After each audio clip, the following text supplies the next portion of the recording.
Do you remember Friday nights in the 90s? The smell of popcorn, the endless aisles of movies, the excitement of picking out that perfect VHS tape. That was the magic of Blockbuster. At its peak, this entertainment giant was a cultural phenomenon. A blue and yellow behemoth with over 9,000 stores worldwide, valued at a staggering $50 billion. It was more than just a video store. It was a weekend ritual for millions. But today, only one single Blockbuster store remains. How did this titan of industry fall so spectacularly? It's a story of arrogance, missed opportunities, and one massive $50 billion mistake. Let's rewind to the year 2000. Blockbuster is king. Its CEO, John Antioco, is sitting in his Dallas headquarters, feeling pretty untouchable. The business model is a well-oiled machine. Rent a movie, return it a few days later. But here's the dirty little secret that powered their profits: late fees. These penalties accounted for a huge chunk of Blockbuster's revenue, but they were also the single most hated part of the customer experience. Everyone had a story of that forgotten tape under the couch, costing them more than the rental itself. This customer frustration was a crack in the armor, and a couple of young entrepreneurs were about to drive a truck right through it. Enter Reed Hastings and Mark Randolph. Their company was a tiny, quirky startup called Netflix.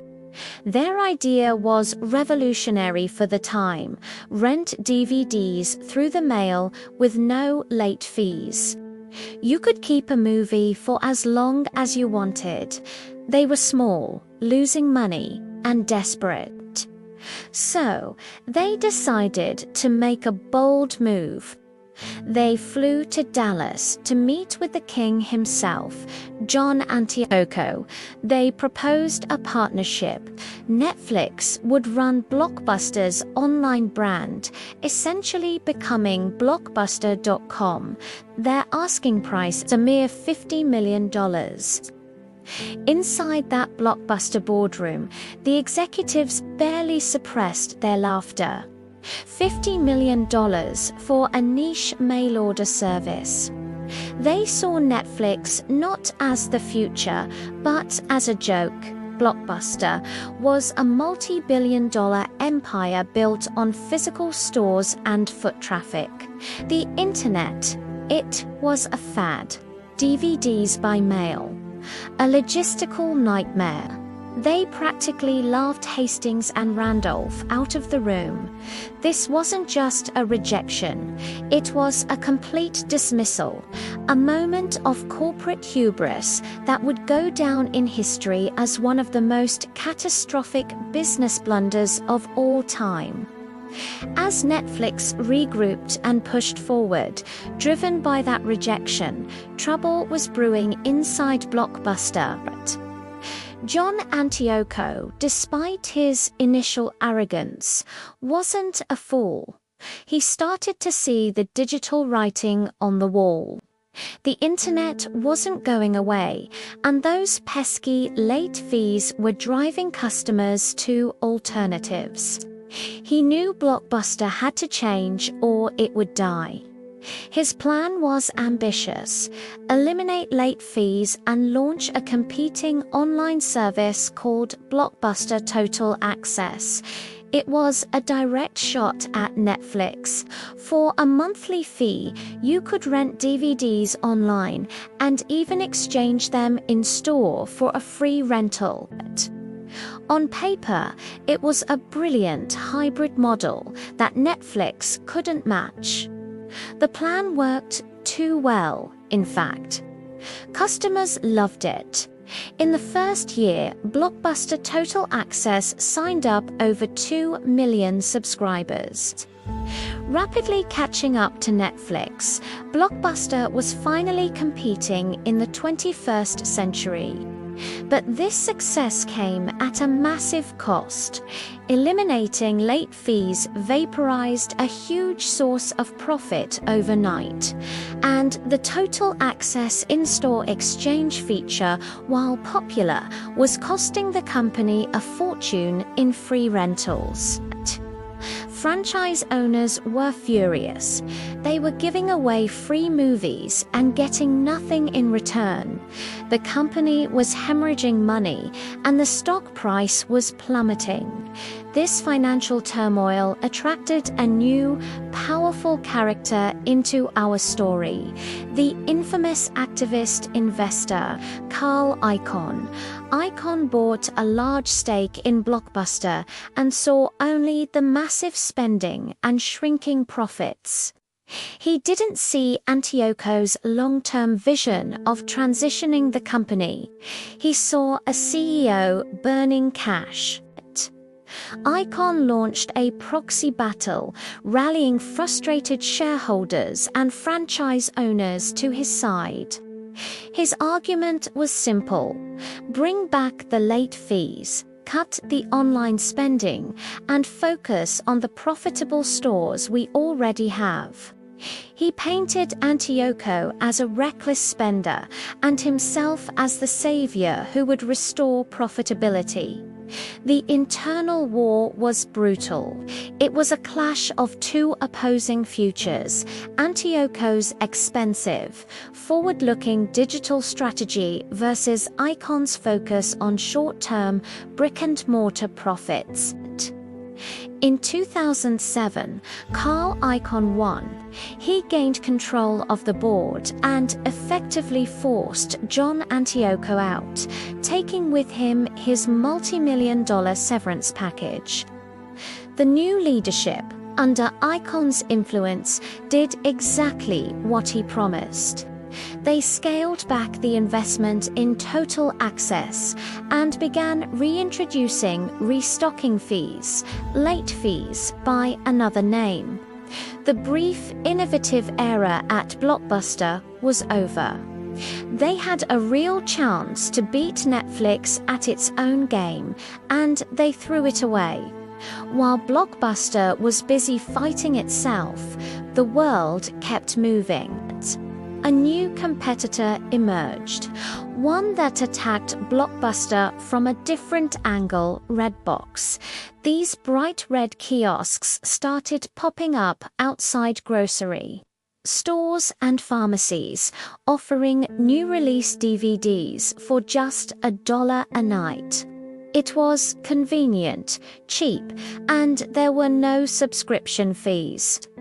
For customers who just wanted to grab a single movie on a whim, Redbox was a perfect alternative to the hassle and cost of a Blockbuster trip. Blockbuster was now fighting a war on two fronts. Netflix was capturing the heavy users online, and Redbox was stealing the casual renters at the grocery store. The middle ground, where Blockbuster lived, was vanishing. The final nail in the coffin was something Netflix had been preparing for all along: streaming. In 2007, the same year Blockbuster abandoned its digital push, Netflix launched its Watch Now streaming service. At first, the selection was small and the quality wasn't great. But Reed Hastings saw the future. He knew that physical media was temporary. The internet would eventually be fast enough to deliver movies directly into our homes instantly. While Blockbuster was busy putting its old business model on life support, Netflix was building the future of entertainment. The collapse came quickly after that. With its online strategy crippled and its store traffic decimated by Redbox and streaming, Blockbuster's revenues cratered. The debt became unmanageable. In 2010, just 10 years after laughing Netflix out of their office, Blockbuster filed for bankruptcy. The blue and yellow signs started coming down.